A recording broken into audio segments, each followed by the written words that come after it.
Y es la hora de opinar. Hoy comienza la semana y como todos los lunes tendremos nuestra mesa de debate con Jorge Castañeda, Héctor Aguilar Camín y en esta ocasión Luis de la Calle para discutir varios temas polémicos relacionados con la interesante, importante y preocupante elección presidencial de Estados Unidos que tendrá lugar este 8 de noviembre. Quédese aquí en Foro TV que ya comenzó la hora de opinar.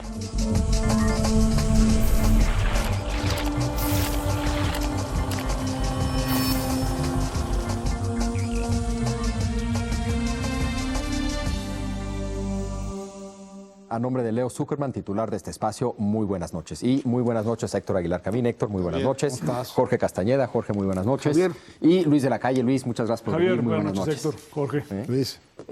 La semana pasada concluyó una primera etapa del largo proceso para elegir al nuevo presidente de Estados Unidos, con el cierre de la convención republicana el 21 de julio y la de los demócratas el pasado jueves 28 de julio, eventos en los que Donald Trump y Hillary Clinton fueron formalmente designados candidatos de sus respectivos partidos, termina el largo proceso de las primarias que inició hace poco más de un año.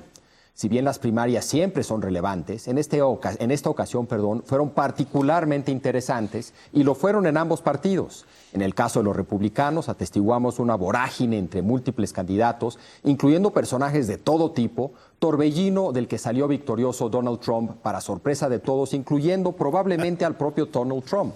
Del lado demócrata vimos a Hillary Clinton, esposa del expresidente Bill Clinton, aspirar a ser la primera mujer candidata a la presidencia en la historia de su país, por uno de los dos principales partidos. Y si bien al inicio del proceso todos pensábamos que tenía la candidatura prácticamente amarrada, vimos como un improbable candidato, un socialista de 74 años, Bernie Sanders, la retó y movilizó a un importante sector del electorado demócrata en su contra. Y ahora, en las convenciones republicanas y demócratas, eventos muy particulares del sistema político estadounidense, escuchamos discurso tras discurso que nos dan mucho de qué hablar y una gran cantidad de material para analizar. Por ello y por la importancia que tiene esta elección para México y los mexicanos, a lo largo del programa analizaremos los resultados de estas dos convenciones, así como lo que podemos esperar de aquí al 8 de noviembre, fecha en que los estadounidenses escogerán al nuevo inquilino de la Casa Blanca. Y por supuesto la importancia de todo esto para México. No sé por dónde quieran empezar, Jorge, si quieres por las convenciones en general. Sí, yo creo que vamos a empezar por ahí. Primero el contraste quizás entre las dos, un nivel de sofisticación intelectual, retórica, de oratoria, de sustancia, de apertura, de muchas virtudes por parte de los oradores demócratas. Ciertamente los posibles grandes oradores republicanos no fueron. No digo que hubieran sido, pero pues el hecho es que no fueron los últimos candidatos a la presidencia por parte del Partido Republicano, no fue el último presidente republicano, George Bush, ni el último vicepresidente republicano, Dick Cheney. Pero bueno, el hecho es que los demócratas sí demostraron en ese sentido, pienso yo, una superioridad sustantiva, de oratoria, de estilo, de todo. De contenido. De contenido realmente muy notable y creo que ese es un buen augurio para las posibilidades de Hillary Clinton. También creo que hubo más unidad al final del día en la convención demócrata que en la republicana, aunque hubo también algo de unidad al final en la republicana, porque pues todos se resignan a apoyar al que ganó. Y en la demócrata hubo más división al final del día de lo que puede haber habido en otros momentos, por ejemplo, entre Obama y Clinton hace 8 años. Porque al final, pues, Bernie Sanders sí apoyó, pero ¿te acuerdas que lo estábamos viendo el jueves pasado, Javier?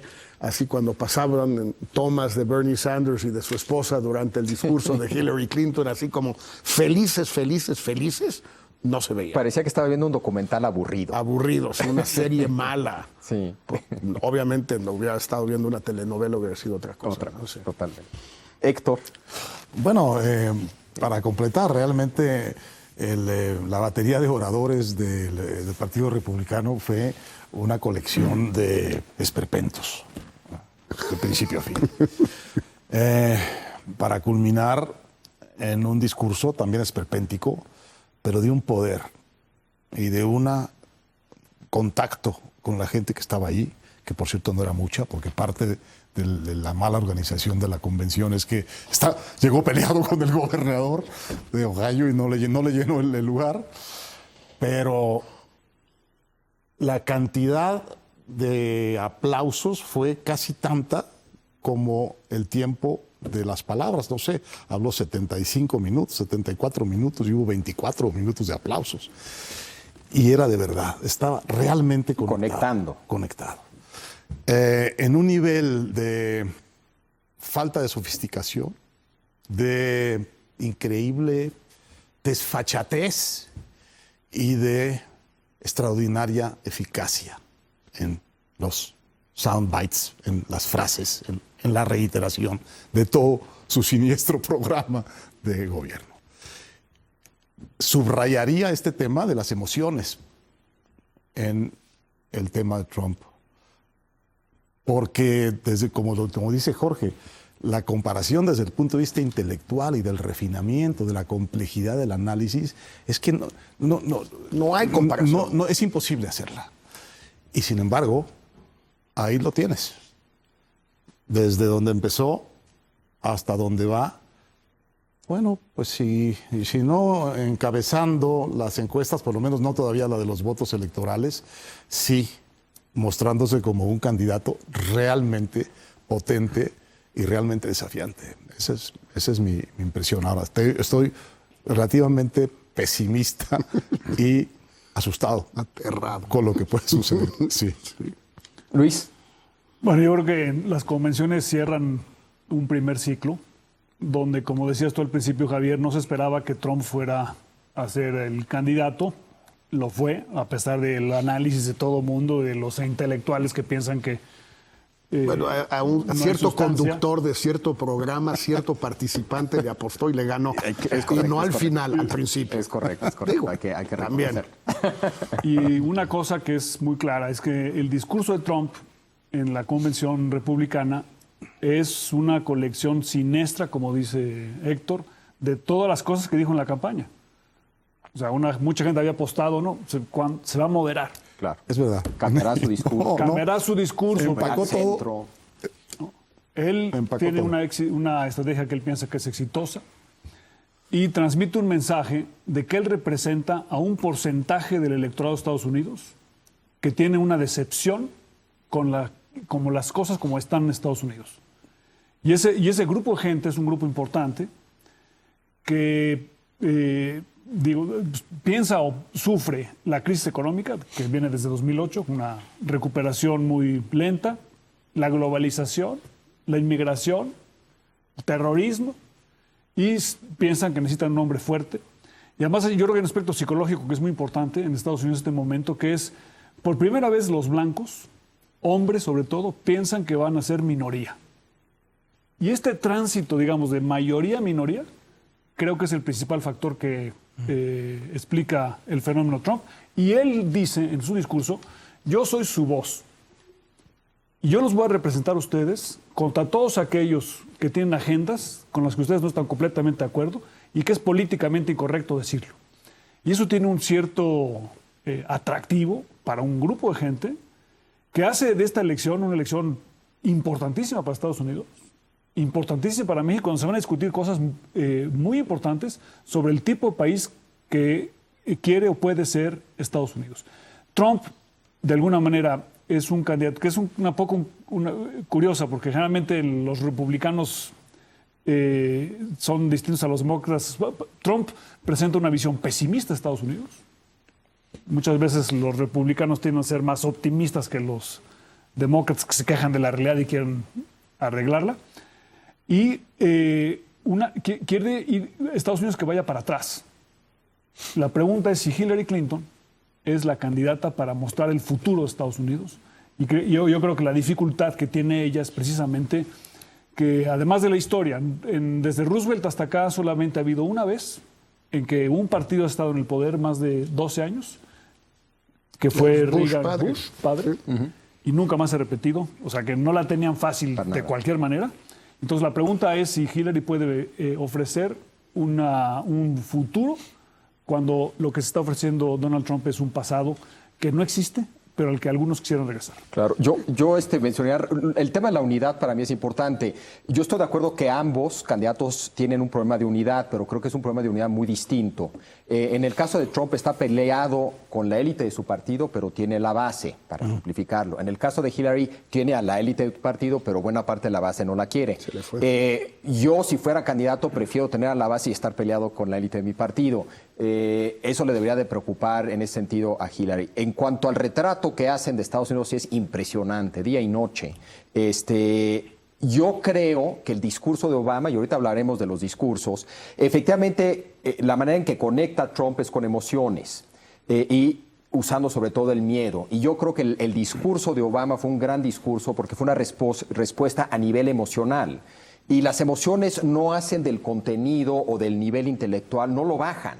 Vimos en el discurso de Obama cómo es posible dar un discurso emocional lleno de contenido y de una enorme sofisticación. Entonces, qué bueno que los demócratas se están dando cuenta que no es suficiente decir nosotros tenemos propuestas y él solamente tiene emociones. Obama no es el candidato. No. Ese es el problema. Totalmente de acuerdo. En el discurso Hillary también algo de eso trató de dar. Y luego yo creo que para mí lo que están tratando de hacer es que si bien el cambio por cuestión natural es republicano, ellos están tratando de avanzar como un contraste. No el status quo, sino el seguir avanzando, ¿no? Pero perdón, Jorge. Se me hace que es muy difícil de vender. Un poco lo que decía Luis. Si los demócratas le entregan la bandera del cambio a Trump, después de pues ya 8 años que objetivamente no han sido malos, pero para mucha gente en particular y subjetivamente sí han sido malos,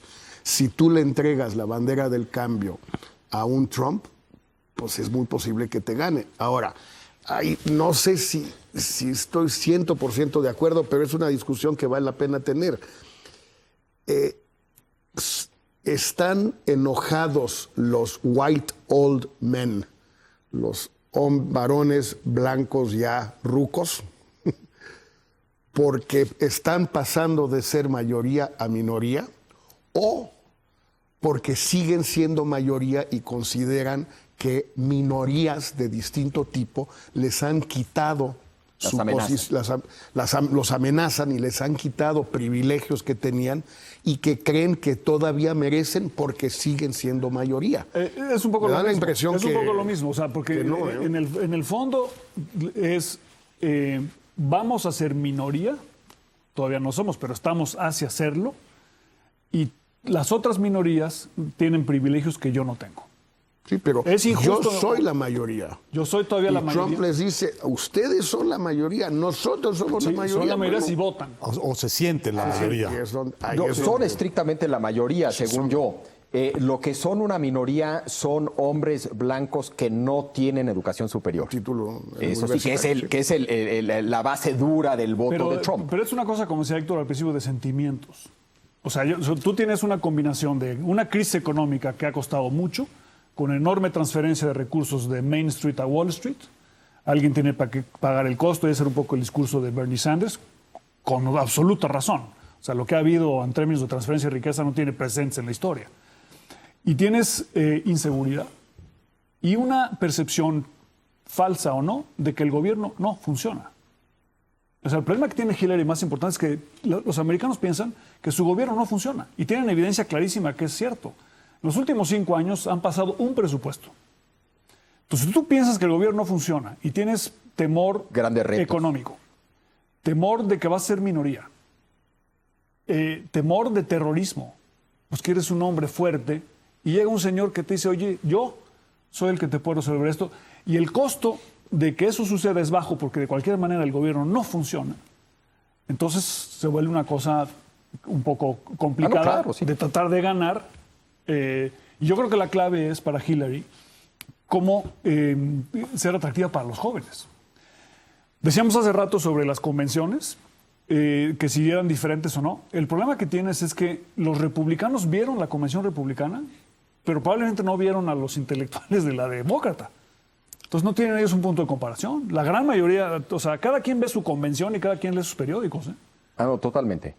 Pero a eso le están apostando, que fue precisamente lo que escribió Jorge, creo que en un editorial recientemente, que cada quien le está apostando a su base, a movilizarla, y es una elección de extremos, en vez de lo que tradicionalmente hemos visto, que es un pleito por el centro indeciso, ¿no? Sí, pero el punto va a ser eso. O sea, ¿quién va a lograr sacar más gente a votar? En el fondo es eso. Si Donald Trump... En Estados Unidos vota el 48% de los votantes en una elección presidencial. Si vota el 55-60, la elección es impredecible. Totalmente impredecible. Completamente impredecible. Y hay suficientes blancos, digamos, hombres, ese para es el que hicieran argumento ese más- voto. más Pero fuerte. si los jóvenes, incluidos blancos, y las minorías salen a votar fuertemente, no hay forma que Trump gane. El problema es que es muy difícil que Hillary saque a esa gente a votar. A ver, tengo otro punto después de lo que significa Trump, que me parece que rompe por completo los consensos, digamos, estables que había o que ha habido pues desde Reagan para acá en la política americana. Pero el tema de Bernie Sanders y el mensaje, yo no sé si está leyendo bien Hillary Clinton o el Partido Demócrata, el mensaje de Bernie Sanders, que es un mensaje que se emparenta bastante con el electorado de Trump, que es toda esta clase trabajadora o ex trabajadora blanca que perdió su condición de clase media en mucho por el cambio tecnológico, pero mucho también por los tratados de libre comercio, y que está viendo hacia adelante la evidencia de que se quedó atrás, es decir, de que no va a recuperar eso, ni puede dárselo a sus hijos. No puede darle a sus hijos lo que le daba antes, siendo un trabajador no muy bien educado, pero un trabajador industrial de cierta calidad.